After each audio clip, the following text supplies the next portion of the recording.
Look who's back, boys and girls. It's Hot and Sexy Hot Plate. And today he's brought with him his best friend, borosilicate stir rod. So you know things are gonna get melty. I don't know if I'm just doing it wrong or what, but with these penetrating sealers I find that what happens is it'll become water resistant initially. So when you get water on it, you'll see it bead up quite nicely. But if the water just sits there, it'll eventually manage to make its way into the concrete. Which is fine if it's water, because it just frickin' evaporates, who cares. But if it's wine, that's kind of a different story, because once you've got a wine stain in this, what are you going to do? You can't get it out unless you grind it out. So what I'm hoping is that a good hard wax layer on this is going to prevent any penetration of foreign substances into the concrete. Now, I know what you're thinking. Why don't you just use a coaster? And I'll let you in on a little secret. Nobody wants to use a fucking coaster. Everybody hates coasters. You should be able to put your libation container down on any damn surface you damn well please without a coaster, just like the good Lord intended. We're going to try and brew up some wax that we can apply to the concrete and make it more resistant to staining and water as well. So to facilitate that, I went on the internet and I looked at what concrete waxes are made of, and it turns out that almost all of them contain this Carnauba wax. Carnauba wax comes from like a Brazilian palm type tree, and you know leaves have a waxy cuticle on them, right? That's how they prevent water from evaporating from the leaves quickly, and that waxy cuticle on the species of tree that this comes from, you can just pound that stuff off the leaves and then purify it, and this is what you get. And the cool thing about this stuff is it has a ridiculously high melting point for a wax, and it's almost like it's brittle, but it's plasticky. It's almost plasticky, so it melts at around 82 to 86 C, and that's kind of perfect for coating things that you want to be resistant to heat and other things. Anyway, it's a hard wax, which is really nice. So for this concoction, I found a formula on Canadian Woodworking magazine site, and seems pretty simple. It's a 1:1 to 6 ratio of 1 part beeswax, 1 part Carnauba wax, and then 6 parts of Grandpa's favorite turpentine. So we're going to put those together, melt them in double boiler, and once it's melted we'll store it in a jar. So hang in there, we're gonna give this a shot. I'm thinking my limiting reagent here is gonna be beeswax, so how much have I got of that? 15 grams. What we're gonna do is we're going to use that as our ratio maker, and we'll add 15 grams of the Carnauba wax to this. So that's our 1:1 Carnauba to beeswax. Now we just need our turpentine. 6 parts turpentine. What is that? 6 times 15. 2 times 15 is 30. 30 times 3 is 90 grams of turpentine. Or 91. In order to heat this stuff without burning it up, we're going to use a double boiler. So I'm just going to get this hotted up. Our water is boiling away gently here, so I'm going to put in the witch's brew.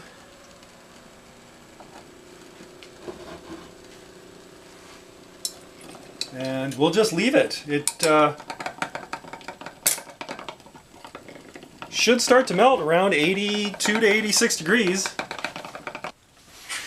I think we must be getting close here. Let's have a peek at the temperature. 84 right now.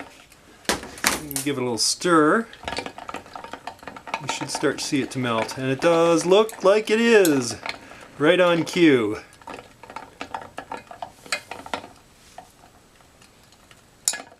Okay, here's the story about the Carnauba wax. I actually went onto the Chang concrete site and saw that they sold a wax, and they called it 100% Carnauba. So I, being impulsive and rather stupid, jumped onto eBay and ordered the first thing that I could find that was 100% Carnauba wax, which is this. And then when I got it, I was like, oh, clearly you can't just rub this on concrete. It's rock hard, right? So that led me to think, well, I've got to do something with it. What can I do with it? And that led me to the formula for this stuff. So the question is, how does this work? Because you don't want a layer of beeswax on your countertop necessarily, because it's too soft, it'll just rub off, right? It wouldn't take hardly anything to take the beeswax off. So my feeling is here that the turpentine, which will also flash off, you know, eventually flash off from your surface, and the beeswax are just to solubilize the Carnauba wax and make it into something that is, you know, you can apply to a surface. And then when you apply it, the turpentine will flash off, the beeswax will still stay there, but then as you buff it, the beeswax will end up going away, and what you'll be left with, presumably, is a single layer of Carnauba wax all over your surface. That's what I think is happening here and why we're doing this. Interestingly, the last thing to melt is the beeswax. I'm going to assume that's because of the surface area, not because of the melting temperature. Oh, and I just broke my... I noticed there was a crack in it. Son of a... Oh. It's still good though. We'll just make sure that we don't end up putting that in our jar. Almost there. So there we have. It's a nice solution, but just to make sure that that Carnauba is completely dissolved, I'm just going to let it go for a little bit longer. Alright, while that's simmering away there, let's have a look at what the cost of this stuff is. I got the Carnauba wax, it's about 120 grams maybe, for $8. eBay, free shipping. And I had beeswax around, so that's, but if you were going to buy it, it would be about you can get about 150 grams for $6. So that's plenty to make quite a bit of this stuff. If you're gonna go buy it from Cheng, I think it's 250 grams they give you in a little tub, and it's around 25 bucks for that. So this right here, we're at 14, and you know you've got turpentine somewhere by some oily rags near your furnace. So that probably is not a problem. I can't remember how much that costs, but it's like, it can't be very expensive. So how much does this make then? Your limiting reagent here, well, you've got about, is the Carnauba at 120 grams. So 120, what is that, 240 grams of solid, and then you need, what? 6 times 120. Well, that's 600. 20 times 6 is another 120, so 720 grams of turpentine. So that would give you a total of approximately 960 grams. So, well, like 4 times almost what you would get from Cheng. Now, I don't know what their formula is, mind you, but if this works and it's similar, then that's a pretty decent savings. So a total of maybe at tops 20 bucks for almost a kilogram of the stuff. That's pretty good. I think I'm going to pull it out now. And we'll just transfer this to a jam jar. You do want something that's going to seal, I think, because this isn't going to crack on me, is it? Jeez, I hope not. Should be okay. Because the turpentine is going to evaporate. Oh yeah, that's right. metal thingy is in there. Shit! Ah! Totally forgot about that. Yeah, I'll have to pick that out. Can't even see that thing in there. Yeah, you can't actually see it. Ugh. Aha! Extracted. So we'll let it cool. I'm just going to half cock the lid to try and keep the turpentine from evaporating too much while it cools. On second thought, I think I'm just going to put the lid on tight. Just to keep the ratio of the turpentine to wax stable. So the leftover residue in the beaker just clouded right up. And it's pretty hard. So well, it's going to be interesting to see if I can get this off the Pyrex. I think it comes off. Everything seems to come off Pyrex. Look at that. Jeez, you gotta love Pyrex, eh? Gorgeous stuff. Oh, I missed a spot. Here's our homebrew concrete wax. Sat overnight. And you can tell it's just still a little bit juicy. If you push down on it, you can squeeze out some of the turpentine. It's not a problem. The turpentine is going to be flashing off anyway, so yeah, it'll be fine. This is a piece of concrete that I scavenged. It's actually part of another test piece of concrete that I polished up much higher. It's the back side of it, and all I did was I ground it down with ground the back side down with one of these diamond metal, whatever the hell you call them, and then polished with a bit of a 50 grit and then 100 grit. So it's really got minimal processing on this. And Ghost Shield loves that. Ghost Shield loves shitty concrete. And this stuff is quite hydrophobic in general. Stuff runs off quite easily from this stuff. So this is good. This is good. This is probably the best case scenario for testing the ability of this stuff versus just plain old sealing it with a penetrating sealer. We're not really concerned about water though, because if water gets on here and soaks in, it'll just evaporate off. No big deal. The problem comes in when Uncle Billy spills his big tumbler of wine on this thing, and then you've got a serious problem. So in the interest of being half-ass scientific about this, we are going to coat one side with the wax and leave the other side open, and then see what kind of resistance we get from both sides. Had to dig into the guest towels to do this, so here we go. We're going to coat this side here with our wax, and I think we'll give her 2 coats. We're going to leave that to dry, and then we'll buff it off and we'll put on another coat. Alright, wax on, wax off. It dries very quickly, and it seems to buff off quite nicely too. Geez, I got shadows all over the place on this thing. I'm starting to get picky. What the fuck, eh? Getting picky about the way things look. That's not good. Yeah, this is one ugly piece of concrete. Oh, these little blue spots? Tanqueray bottle of gin.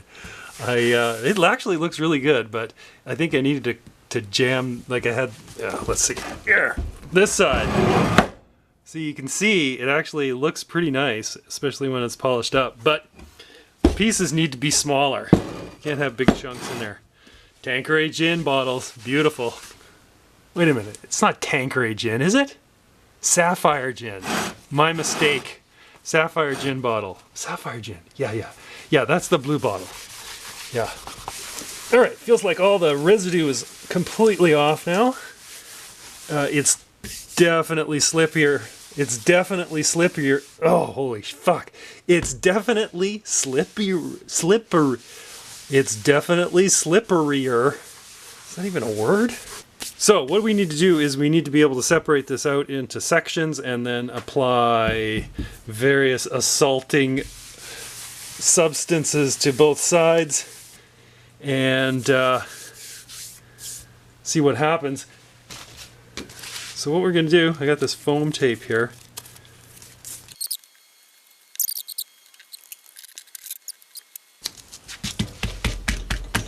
There we go. So let's do this. Water, oil, coffee, wine, red wine. What was the third thing? Oh, mustard. So we'll just fill those up and let her chooch overnight. And we'll see who wins.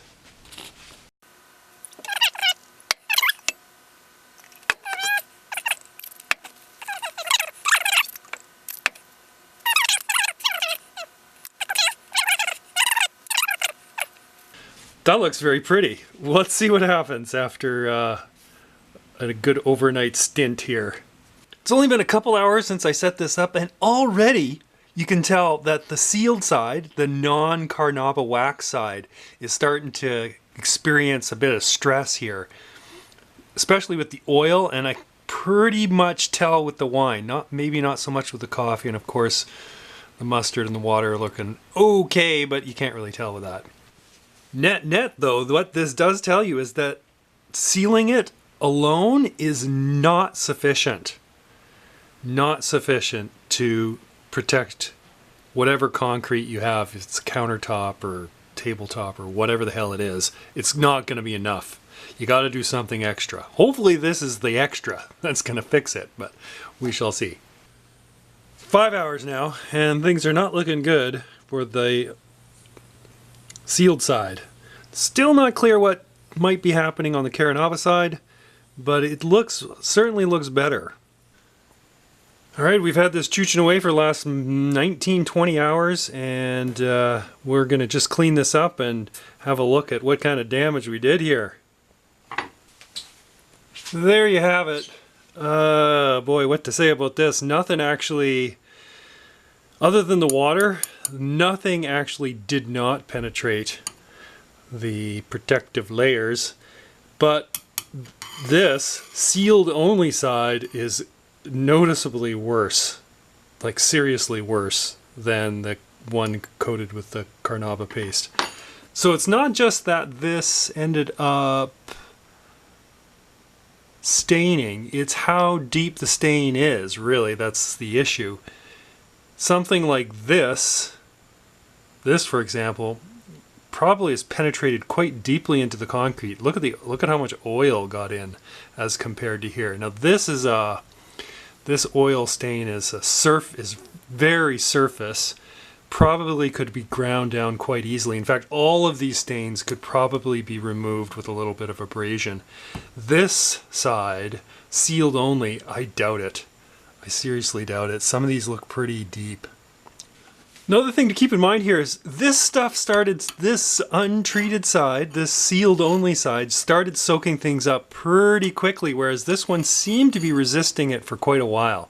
So some of the acids that are in, like for example the wine, or well actually all of these, are going to start to eat away at that wax layer and eventually start to penetrate. So this is just unacceptable, really, if you're going to use this on a counter. Well, anything that's going to touch anything else, right? Anything else. This is kind of unacceptable, sealing only.